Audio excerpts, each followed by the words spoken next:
Hmm. Well, now moving toward some of the philosophy and then building toward, of course, the capabilities approach, you examine three main alternative theories of justice for animals, each of which has problems that you explain, and then you explain why the capabilities approach does not encounter these problems. But the one I think to start with is the so like us approach, and with that, the Scala Naturae.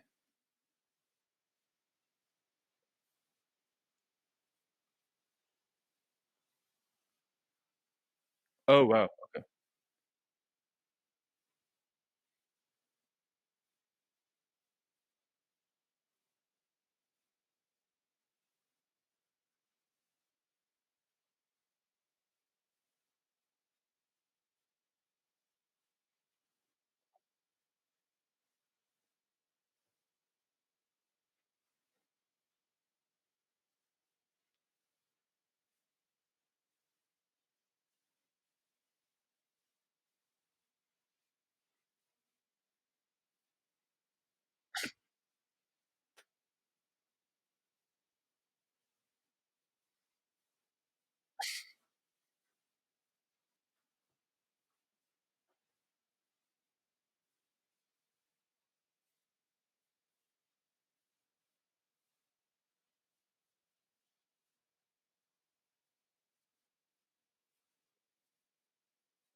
Hmm.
Right.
Hmm.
Yeah, that's true.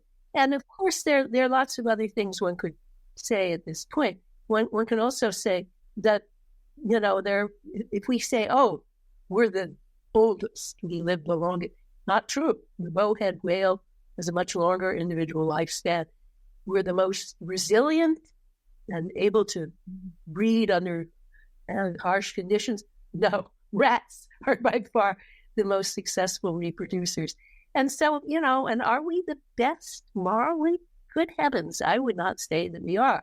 We pride ourselves on the ability of moral reasoning, but as I say, there are animals who have solutions to conflict going well beyond what we actually put into practice, no matter what we Yeah, say. I And find what this about beauty? question of Well, the we think we're Scala very Naturae beautiful. so But I fascinating because always remember we are, Gulliver's in some Travels, sense, which I read as a just as child. And, evolved as Gulliver goes and flies or lives with mice, these making the creatures called reasonable assumption that Quinlins, we who are horse-like. come from the same But they're proto-life, really, of course, except their horses are generations are so extremely much beautiful. shorter than ours. But in that One might community argue that are they've also creatures called evolved more like yahoos. microbes, And the yahoos are evolve sort of like or humans, adapt very but they're quickly. not And clothed. we've They're simply rather developed smelly because, of course, capabilities they're an specific underclass, to the so they're problems not given we the confront opportunity as to bathe species, just like themselves. they have. And And then, Gulliver learns by to many despise the measures, yahoos, but creatures like he's very careful insects or to even keep his microbes are dominant English on suit Earth over on humans, and at all microbes times. even made the And at one atmosphere that point, we they could not start to live without. realize that he actually So, has underneath that mhm. a hairy body and so forth.